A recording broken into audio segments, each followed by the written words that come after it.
দেখুন, আমি প্রথমে তো আপনাদের মাধ্যমে সারা ত্রিপুরাবাসীকে আমি আগেও নিবেদন করেছি, আজকেও বলবো, যারা মেডিকেল প্রফেশনে রয়েছে, ডাক্তার হোক, নার্সেস হোক, মেডিকেল স্টাফ হোক, সুলভের স্টাফ হোক, যে যেখানে আছে, কোনো জায়গায় হয়তো ভাড়াটিয়া থাকে, রেন্টেড হাউসে বা নিজের বাড়িতে থাকে, তো তাদেরকে প্রচার না করা, ওনারা আপনাদের সেবায় নিয়োজিত, আপনারা অসুস্থ হলে চিকিৎসা করার জন্য ওনারা নিজের জীবনের ঝুঁকি নিয়ে কাজ করে, সেটা সুলভের যে ব্যক্তি হোক আর সেটা কোনো প্রফেসর ডাক্তার হোক।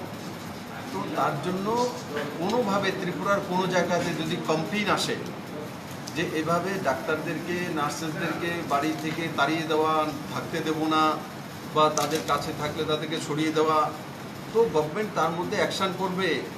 এপিডেমিক ডিজিজ অ্যাক্ট লাগু আছে, 144 লাগু আছে, তো সেই অ্যাক্ট অনুসারে কার্যবাহী হবে, নন ভেলেবল সেকশনে কার্যবাহী হবে। আজকের দিনে ডাক্তার হোক, পুলিশ হোক, এসেন্সিয়াল সার্ভিস যারা আছে, সমস্ত জীবনের ঝুঁকি নিয়ে কাজ করে, তাদেরকে সহায়তা করা, তাদেরকে স্ট্রেংথেনিং করা, তাদের পাশে দাঁড়ানো, তাদেরকে উৎসাহ দেওয়া আমাদের কর্তব্য। সেই কাজগুলো সমস্ত ত্রিপুরাবাসী, আমি আশা করি, নিজের দায়িত্ব সহকারে করবে। আর সঙ্গে সঙ্গে জিবি হসপিটালে কিছু আমার নার্সেস বোনদের দ্বারা যেভাবে বিভ্রান্তি ছড়ানো হয়েছে, তার জন্য সরকার কড়া পদক্ষেপ নেবে। হসপিটাল চালানোর জন্য নার্স রাখা হয় না, তার জন্য মেডিকেল সুপারিনটেন্ডেন্ট থাকে, তার একটা সিস্টেম থাকে। মিডিয়াতে এসে বলা, সরকারি চাকরি করার সময় সেক্রেটারি অ্যান্ড অ্যাবাভ মিডিয়ার সঙ্গে কথা বলবে, গভর্নমেন্টের সার্কুলার রয়েছে, কিন্তু এভাবে এনে ডেকে পিপি কাকে পড়তে হবে, সেটার অভিজ্ঞতা মেডিকেল সুপারিনটেন্ডেন্টের অনেক বেশি। আর জিবিতে পর্যাপ্ত পরিমাণে পিপিই রয়েছে, গ্লাভস রয়েছে, স্যানিটাইজার রয়েছে, এভরিথিং ইজ দেয়ার। তো সেইগুলো এইভাবে মিডিয়ার সামনে বলে মানুষদেরকে প্যানিক করা, সরকার তার মধ্যে কড়া ব্যবস্থা করবে। এই সময়ে সবাই একত্রিত হয়ে কাজ করার সময়, নাকি বিভ্রান্ত ছড়ানোর সময়। তো আমি আশা করি জিবি হসপিটালে যে ব্যবস্থা আছে, যেটা আছে সম্পূর্ণ সঠিক ব্যবস্থা আছে, কোনো কিছুর কমি নেই। আমাদের ডাক্তারও সমস্ত প্রেজেন্ট রয়েছে, যা যা ব্যবস্থা করার সব কিছু রয়েছে। আর তার সঙ্গে সঙ্গে একটা মাত্র পেশেন্ট পজিটিভ এসছে, তার পরিবারের সবাই তো নেগেটিভ এসছে, সেটা একটা ভালো দিক। আমি আশা করি ত্রিপুরাতে আর দ্বিতীয় পজিটিভ কেস পাওয়া যাবে না, কিন্তু আমরা সব জায়গাতে ডিস্ট্রিক্ট ওয়াইজ টেস্টিংয়ের ব্যবস্থা করছি এবং স্যাম্পলও আসছে। আর সঙ্গে সঙ্গে আজকে আমি এখানে আসার পর মেডিকেল সুপারিনটেন্ডেন্টের মোবাইল দিয়ে ভদ্রমহিলার সঙ্গে কথা বলেছি। উনি আমাকে বলেছেন, স্যার আমি ভালো আছি, আর আগের চাইতে ভালো লাগছে, খাওয়া দাওয়ার বিষয়ে জিজ্ঞাসা করেছি, সব কিছু ঠিকঠাক আছে। এইমাত্র এই মিটিংয়ের সময় আমি কথা বললাম, আর আমি ওনাকে বলেছি যে ওনার যে রিপোর্ট আসছে সেটা উনি সুস্থ হয়ে উঠছেন। আর মণিপুরেও এমন ধরনের হয়েছিল, আপনারা জানেন, পজিটিভ কেস এসেছিল, সেও সার্ভাইভ করে গেছে। এখন ওরা রিপোর্ট নেগেটিভ চলে এসছে। তা আমি আশা করি উপরওয়ালার আশীর্বাদে এবং আমাদের ডাক্তারদের প্রচেষ্টায় উনিও খুব কম সময়ের মধ্যে নিজেকে ঠিক সার্ভাইভ করে তুলবে এবং ত্রিপুরাকে আমরা করোনামুক্ত রাখতে সক্ষম। সুলভ কর্মীদের কিছু সমস্যা রয়েছে, তারা আসে না। সুলভ কর্মীদের কোনো সমস্যা নেই, মাঝখানে যাই হয়েছে, সুলভ কর্মীরা আজকে এসেছেন, 108 জন জয়েন করে আছে। তো 3 শিফটে কাজ করা হয়। সুলভ মানে যারা কর্মচারী আছে তাদের মাঝখানে একটা অসুবিধা হচ্ছিল কি, তাদের যেখানে ছিল সেখান থেকে পাড়া থেকে ভাই তুমি বেরিয়ে যাও, জিবি হসপিটালে কাজ করে, যেটা আমি বললাম, এগুলো যাতে না করা হয়। সমাধান হয়ে গেছে, জিবি হসপিটালে কোনো জায়গাতে কোনো প্রবলেম নেই, সব কিছু আছে। সেইগুলো ক্রিয়েট করা হয়েছে। চলার সময়, রাস্তা দিয়ে যাওয়ার সময় অনেক কিছু হয়, রাস্তা কোনো খারাপ, কোনো ভালো হতে পারে। সবটা রাস্তায় যে 4 লেন রোড হবে তেমন নয়।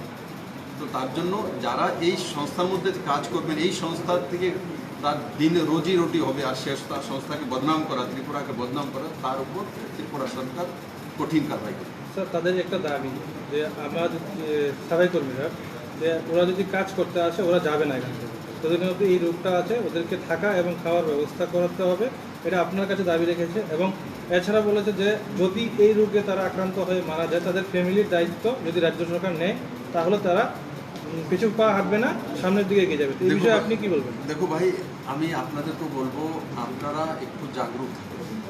আমাকে কোশ্চেন করার আগে নিজে পড়াশোনা করে আসা।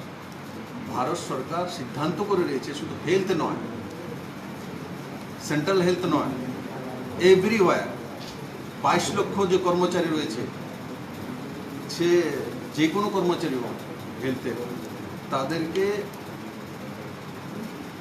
বড় অঙ্কের একটা রাশি ইন্স্যুরেন্স কেন্দ্র সরকার ঘোষণা করে রেখেছে, বড় অঙ্কের।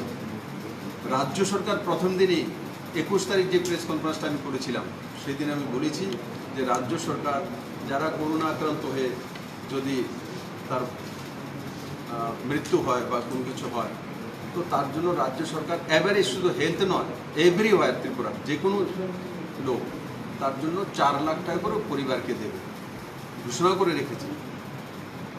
আর তারপরও আমি এখনও বলছি আবার, যদি করোনার কারণে কোনো ডাক্তার, কোনো নার্সেস, কোনো হেলথ স্টাফ যদি কোনো কিছু, তার পরিবারকে সরকার চাকরি দেওয়ার ব্যবস্থা করে দেবে।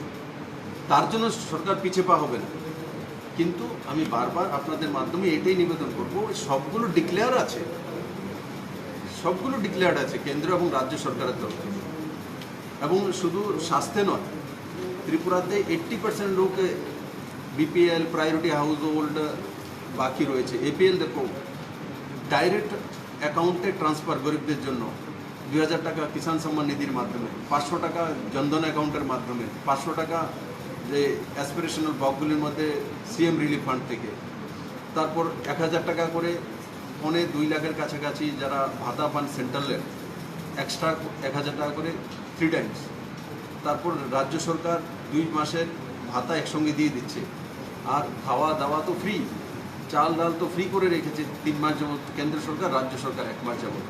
তারপর 8666 যারা মানে ঠেলা বা এসব নিয়ে চলাফেরা করেন বিভিন্ন মিউনিসিপ্যালে, কর্পোরেশনে, তাদের জন্য কালকে সিএম রিলিফ ফান্ড থেকে 1000 টাকা করে এককালীন দেওয়া, প্রায় 90 লক্ষ টাকার কাছাকাছি। সমস্ত ব্যবস্থা করেছে। এমন একজন ব্যক্তি নেই যে ত্রিপুরাতে তার পাশে ত্রিপুরা সরকার দাঁড়ায়নি বা কেন্দ্র সরকার দাঁড়ায়নি। বাস সেই ব্যবস্থাটাকে যাতে কেউ প্যানিক না করে আর ব্যবস্থিতভাবে আমরা থাকা, আর এই করোনার সঙ্গে মোকাবেলা করে ত্রিপুরাকে জয়ী হতে হবে আমার সম্পূর্ণ বিশ্বাস। আমার মিডিয়ার বন্ধুরা হোক, আমার যারা জুডিশিয়াল সিস্টেমে হোক, যারা আরক্ষা দপ্তরে রয়েছে, যারা সিভিলে রয়েছে, সবাই মিলে আমরা তার মোকাবেলা করছি। কেউ হয়তো বা ঘরে বসে করছে, কেউ হয়তো টেলিফোনে করছে, কেউ হয়তো বা অফিসে গিয়ে করছে। সবার সহযোগিতা রয়েছে।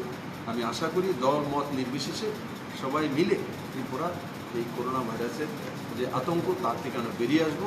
জিত ত্রিপুরাবাসীর হবে আর ত্রিপুরার সাধারণ জনতা হবে। ওই হেলথের সময় একটা আইসোলেশন ওয়ার্ড, এই বিষয়ে কি রাজ্য সরকারের কিছু জানেন? আইসোলেশন ওয়ার্ড পীযূষ গোয়েল দিকে আমি ধন্যবাদ জানাবো। উনি ট্রেনের মধ্যে সমস্ত স্টেটের মধ্যে এগুলো ব্যবস্থা করেছেন, একটা আইসোলেশন ওয়ার্ড তৈরি করেছেন ইন্ডিয়ান রেলওয়ের মাধ্যমে। তার জন্য পীযূষ গোয়েল দিকে রাজ্য সরকারের তরফ থেকে অনেক অনেক ধন্যবাদ। রাজ্যবাসীর পক্ষ থেকে উনি একটা ভালো ইনিশিয়েটিভ নিয়েছেন। ত্রিপুরাতে কয়টা হয়েছে বা এই বিষয়ে কি? ये तो डाटा तो रेलवे दफ्तर से लेना है। ঠিক আছে।